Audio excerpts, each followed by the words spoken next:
বন্ধুরা, বর্ষাকাল তো এসেই গেছে। আর বর্ষাকাল মানে ফাঙ্গাল ইনফেকশনের ভীষণ বাড়াবাড়ির একটা সময়। ফাঙ্গাল ইনফেকশন আমাদের শরীরের বিভিন্ন জায়গায় হতে পারে, নাক, কান, গলা বা স্কিনের ওপর। স্কিনের ওপরে যে ফাঙ্গাল ইনফেকশন গুলো হয়, যেমন দাঁত, এটা হলে সারা নামই করে না আর খুব র্যাপিড গতিতে শরীরের বিভিন্ন জায়গায় ছড়িয়ে পড়ে। আর এটার জন্য বিভিন্ন রকম মলম, ওষুধ, পাউডার লাগিয়েও কোনো কাজ হয় না। দীর্ঘদিন জ্বালাতে থাকে, ইরিটেশন দিতেই থাকে। তো আমি আজ এর জন্য একদম মোক্ষম দাবায় নিয়ে চলে এসেছি একটা টোটকা। এই টোটকা হবে ভীষণ উপকারী। দিনে 2 বার 10 দিন লাগালেই একদম সারা জীবনের জন্য এর থেকে আপনি মুক্তি পেয়ে যাবেন। তো চলুন দেরি না করে এবার ভিডিওটা শুরু করা যাক। এটা কিভাবে তৈরি করি আর কতটা কি পরিমাণে দিই আমি ইনগ্রেডিয়েন্ট গুলো আপনারা ভালো করে দেখে নিন। দাঁতের জন্য যে রেমেডিটা তৈরি করব, এর জন্য লাগছে বরিক অ্যাসিড, নারকেল তেল আর লাগছে কর্পূর।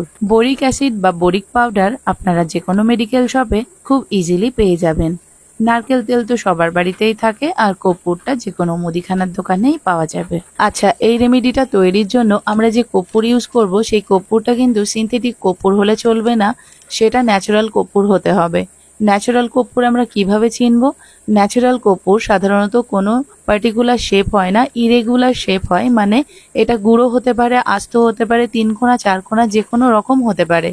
আর সিনথেটিক কর্পূর কিভাবে চিনব? সিনথেটিক কর্পূর সাধারণত ট্যাবলেটের মতো আকার, লম্বা, গোল বা 4 কোনা হতে পারে। এর নির্দিষ্ট আকার থাকে। তো আমরা এগুলো দেখেই বুঝবো যে এটা সিনথেটিক কর্পূর আর ন্যাচারাল কর্পূরের তফাৎ। সঠিক মাপ বা রেশিওর জন্য আমি এখানে নিয়ে নিলাম 1/2 টিস্পুন একটা মেজারমেন্ট চামচ। আর এই মেজারিং চামচে 2 চামচ দিয়ে দেবো আমি বরিক পাউডার। এখানে 2 চামচ পরিমাণ বরিক পাউডার দিলে হয়ে যাবে 1 চা চামচ বা 1 টিস্পুন। এইবার দিয়ে দেব আমি এই চামচের অর্ধেক পরিমাণ কর্পূর, মানে 1/2 টিস্পুনেরও অর্ধেক। আর এই রেমেডির জন্য লাগছে মাত্র 1 চা চামচ নারকেল তেল, মানে 1/2 টিস্পুনের 2 চামচ। এই দিয়ে দিলাম আমি 1/2 টিস্পুন তেল, আর 1/2 টিস্পুন আমি আন্দাজ মতো দিয়ে দেব।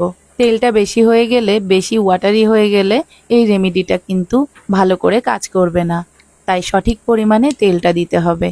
এইবার এগুলোকে সুন্দর করে মিক্স করে নিতে হবে, ভালো করে ঘুরিয়ে ঘুরিয়ে বিট করে নিতে হবে, কারণ কর্পূরটা যাতে একদম মিলিয়ে যায়। ভালো করে মিক্স না করলে কর্পূরগুলো দানা দানা হয়ে থাকলে ইনফেক্টেড এরিয়ায় যখন লাগানো হবে তখন দানা দানা হয়ে থাকবে, খুব ভালো করে কাজ করবে না এই রেমেডিটা। মনে হচ্ছে কর্পূরগুলো সুন্দর করে মিলিয়ে গেছে। আঙুলের মাথায় করে একটু চেক করে দেখলে বোঝা যাচ্ছে একদম মসৃণ হয়ে গেছে। আরও সামান্য একটু সময় ধরে বিট করে নেব যাতে আরও বেশি মিহি হয়। এবার এটাকে দেখেই কিন্তু বোঝা যাচ্ছে একদম মসৃণ স্মুথ হয়ে গেছে। এবার এটাকে ছোট্ট একটা কাচের শিশিতে আমি ভরে নেব। সব থেকে ভালো হয় যদি এটাকে আমরা কাচের শিশিতে ভর্তি করে ফ্রিজের নর্মাল টেম্পারেচারে রেখে ইউজ করি। আর এটাকে যদি আমি বাইরের ওয়েদারে রেখে দিই, তাহলে তেল থেকে বরিক পাউডার আর কর্পূরের মিশ্রণটা আলাদা হয়ে যাবে।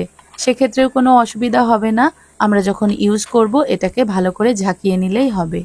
আর ফ্রিজের মধ্যে রাখলে নারকেল তেলটা জমে যায়, তাই ইউজ করার সময় ঝাঁকিয়ে না নিলেও চলে। একটা গুরুত্বপূর্ণ কথা বন্ধুরা, সবার স্কিনের টাইপ তো একরকম হয় না। এটা লাগানোর পর যদি আপনার ভীষণ জ্বালা পোড়া হয়, তাহলে এটা লাগানো থেকে আপনি বিরত থাকবেন, কারণ এটা লাগানোর পর সামান্য পরিমাণ জ্বলে ওঠে, অনেক বেশি জ্বালা পোড়া করে না। আর এটা যদি কোনো ইনফেক্টেড এরিয়ায় লাগানোর পর কারোর ভীষণ জ্বালা পোড়া করে, তাহলে মনে করতে হবে তার স্কিন সেনসিটিভ স্কিন, তাহলে এটা লাগানো থেকে অবশ্যই বিরত থাকবেন। না, এর মানে এই নয় যে আপনি একেবারেই লাগাতে পারবেন না। আপনার যদি দাঁতের সমস্যা হয়ে থাকে, তাহলে আপনি ডেফিনেটলি একবার ট্রাই করে দেখতে পারেন, অবশ্যই ভালো ফল পাবেন। এবার চলুন দেখে নিই এটাকে কি করে অ্যাপ্লাই করতে হয়। প্রথমে ইনফেক্টেড এরিয়া কাগজ বা শক্ত কোনো কাঠি দিয়ে একটু স্ক্র্যাচ করে নিতে হবে। তারপর আঙুলের মাথায় স্বল্প পরিমাণে নিয়ে ইনফেক্টেড এরিয়ার উপর সুন্দর করে রাব করে মেখে নিতে হবে। দাঁত হলো ডার্মাটোফাইটস দ্বারা সৃষ্টি একটি ছত্রাকের সংক্রমণ, যা ত্বক, চুল, নখে ছত্রাকের একটি দল। এই ছত্রাকটি সংক্রমিত ব্যক্তির সাথে সরাসরি যোগাযোগের মাধ্যমে এবং তার ব্যবহৃত চিরুনি, রুমাল, টাওয়াল, পোশাক এবং বেড কাভার এগুলোর মাধ্যমে ছড়িয়ে পড়ে। দাঁত রোগের জন্য দায়ী ছত্রাকের নাম হলো ডার্মাটোফাইটস। আর এই ফাঙ্গাল ইনফেকশন উষ্ণ আর্দ্র পরিবেশে দ্রুত গতিতে বৃদ্ধি পায়। তো বন্ধুরা, নিশ্চয়ই দেখে নিলেন কিভাবে তৈরি করলাম এই হোম রেমেডিটা। আর আপনিও যদি এই সমস্যায় ভুগতে থাকেন, তাহলে অবশ্যই আপনিও বাড়িতে বানিয়ে নিন। ভীষণ উপকার পাবেন, ভীষণ উপকারী এই রেমেডি। ভিডিও ভালো লাগলে একটা লাইক দিয়ে বেশি বেশি করে শেয়ার করে দেবেন।